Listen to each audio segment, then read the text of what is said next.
Bonjour, très chers frères et sœurs, merci de me recevoir chez vous.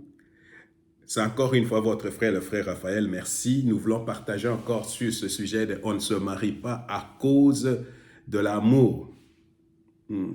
Alors, j'avais tenté d'expliquer pour d'où vient ce sujet, d'où vient ce thème, et peut-être à la fin aussi on pourra comprendre pourquoi on ne se marie pas à cause de l'amour. Parce que l'amour ne sauve pas le mariage, l'amour ne garantit pas la réussite du mariage ni la longévité du mariage. Alors la majorité des gens qui se divorcent disent toujours qu'ils s'aiment et pourtant ils se divorcent malgré tout. Alors c'est pour cette raison on ne se marie pas à cause de l'amour. Alors, nous avons une autre question qu'on a posée, mais pourquoi dans nos églises, actuellement, je ne sais pas, c'est sûr que vous observez cela, nos églises sont bondées de beaucoup de jeunes hommes et de beaucoup de jeunes filles. Et d'ailleurs, mon observation est qu'il y a beaucoup plus de femmes dans nos églises que des hommes. Mais quand tu constates, il ne se marient plus. Il n'y a pas de mariage dans nos églises. Pourquoi les gens ne se marient plus? La première des choses, nous avons dit, les gens sont devenus très insensibles. Les gens sont devenus très insensibles à la voix de Dieu, à la parole de Dieu. Alors, à l'aide de Dieu, nous sommes influencés par le monde. Regarde, pour que tu comprennes ce que je suis en train de dire là. Regarde, par exemple, notre style de vie comme chrétien. Sommes-nous influencés beaucoup plus par la parole de Dieu ou nous sommes influencés par la musique de ce monde, même la musique, l'adoration, la façon de danser à l'église, les habits que nous portons, la façon dont nous parlons. Sommes-nous influencés par la Bible ou sommes-nous influencés beaucoup plus par les gens du monde? Est-ce que l'Église influence le monde ou c'est le monde qui influence l'Église? Alors peut-être là, tu continues encore à douter. Regarde par exemple les critères que nous avons pour marier. Les critères que toi tu as de l'homme que tu cherches et de la femme que tu cherches. Est-ce que d'où viennent ces critères-là? Les critères, d'où viennent ces critères-là? Est-ce que ces critères-là viennent de la Bible ou ce sont des critères que tu t'es cherchés et qui ne correspondent même pas à la Bible? Alors, pour te donner quelques exemples, pour que tu comprennes de quoi je parle. Alors, je ne sais pas si vous connaissez Derek Prince. Pardonnez-moi, je suis vraiment enrhumé, je dois de temps en temps boire. Je ne sais pas si vous connaissez Derek Prince. Derek Prince était un grand prédicateur. Il a écrit beaucoup de livres. C'était un docteur de philosophie et Dieu l'a appelé pour le servir. Il a étudié à Cambridge et à Elton College pour les gens qui sont aux États-Unis. King's College à Londres. Ça, c'est vraiment le top de top. Le Seigneur l'a appelé. Et quand le Seigneur l'a appelé, il avait 24 ans. Et tout à coup, Dieu lui a dit, quand il voulait se marier, Dieu lui a dit d'aller à Jérusalem et d'aller marier une femme de 40 ans qui avait, je crois, à cette époque-là, 7 filles. 7 filles, pas un garçon. C'est une femme qui élevait ses femmes seules et Dieu lui a dit, va là-bas marier cette femme. Alors, quand il a fait ça, il est allé là-bas. Il ne connaissait rien. Et tout à coup, il a marié cette femme. Et la femme aussi connaissait que Dieu va envoyer cet homme-là. Et le même jour, cet homme-là, qui n'a jamais eu d'enfant, il est devenu père de cette fille. Avec une femme de 40 ans. Lui-même, il avait combien? 23 ans. La différence entre 40 et 23, 17 ans de différence. Ou je pense que la différence était de 20 ans. Je ne sais plus réellement. Alors tu vois, c'est comme aujourd'hui Macron et sa femme. Alors, les gens qui ont fait beaucoup plus de problèmes à Derek Prince, ce sont les gens d'église. Pourquoi? Et moi-même, quand j'avais lu l'histoire, j'étais choqué. Comment un homme puissant de Dieu comme ça peut aller prendre une femme une femme qui n'était pas mariée et qui avait cette fille et tout à coup, tu comprends? Alors le monde, d'après le monde, c'est pas un bon mariage. Pourquoi? Parce que c'est un homme de 23 ans qui marie une femme de 40 ans. Et pourtant, c'est Dieu qui a dit, va trouver cette femme.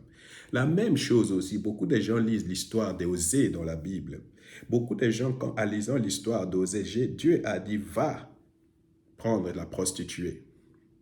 Beaucoup de gens vont trouver ça un mariage qui n'est pas à rapport. Pourquoi? Parce que ça ne correspond pas aux critères que nous, personnes de ce monde, trouvons idéal pour le mariage.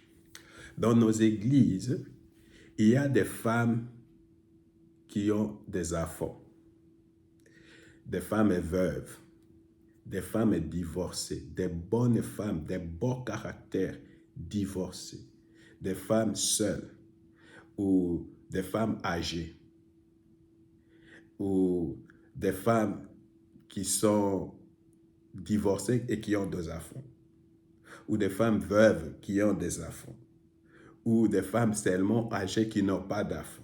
Il y a dans l'Église des jeunes frères, des jeunes, ou ça peut être aussi le contraire, des frères dans l'Église qui ont des enfants, mais qui ne sont pas, qui ne sont pas mariés, ou la femme est morte, ou divorcée, ou tout ça.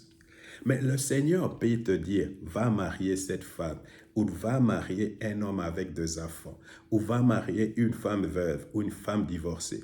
Alors toi, tu vas dire, non, je ne peux pas le faire, tout simplement parce que qu'est-ce que les gens vont dire? Elle est plus âgée que moi, ou il est plus âgé que moi, ou il a des enfants et là, tu es en train de passer à côté de la volonté parfaite de Dieu, de ton destin. Tout simplement à cause de l'influence du monde. Alors j'ai pensé que je devais peut-être vous raconter l'histoire de mon frère, que j'avais trouvé dans l'histoire de mon frère d'Aoka à Kinshasa, d'un frère et d'une sœur, le frère Jancy. Alors les frères Jancy avaient marié une femme qui avait un enfant. Et je te dis, quand je regarde ces couples, ça me fait plaisir, c'est un couple modèle. Mais cette femme-là, peut-être, n'avait pas de la chance dans beaucoup d'églises, tout simplement parce qu'elle avait une enfant, bien que c'était une femme de bon caractère, une femme qui craignait Dieu et tout ça. Mais quand vous voyez ces gens aujourd'hui, ils sont très heureux. C'est pourquoi beaucoup de gens, beaucoup de nos frères et sœurs sont dans le célibat en train de brûler inutilement parce qu'ils sont encore influencés par le monde. Or, si tu es encore influencé par le monde, tu vas passer en dehors de ton destin parce que le monde est contre Dieu. Alors maintenant, je vais lire seulement la Bible. Je vais lire la Bible et je vais expliquer certaines choses parce que c'est ça le plus important. Il faut que tu comprennes les motivations, les attitudes, les ambitions, les désirs, les normes, les valeurs, les priorités de ce monde sont diamétralement opposées avec les priorités de Dieu, avec la parole de Dieu. Oh, je vais encore. Est-ce que vous connaissez un prédicateur qui s'appelle Nick Vujicic? Vous connaissez le prédicateur qui s'appelle Nick Vujicic? Ce prédicateur, il n'a pas de pieds, il n'a pas de mains. Il est puissant. Est-ce que beaucoup d'entre vous, vous allez penser le marier, cela? Ou même des gens comme nous autres, est-ce que vous allez penser nous marier? Parce que nous ne correspondons pas aux critères qui sont dans vos cahiers, des choses comme ça. Alors vous voyez, le monde nous influence plus que la Bible.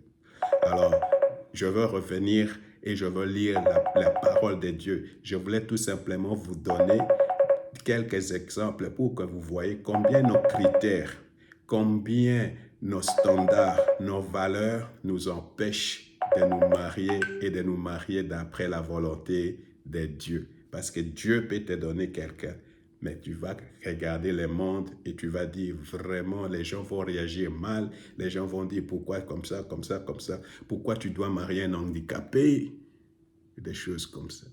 Et tu te mets toi-même en difficulté, ma soeur. La seule chose qui peut te libérer de ceci, il faut te repentir. C'est la repentance qui est la clé. Alors, que le Seigneur nous bénisse. Et je vais revenir avec quelques versets bibliques pour étayer ce que je venais tout à l'heure de vous dire là. Que le Seigneur vous bénisse.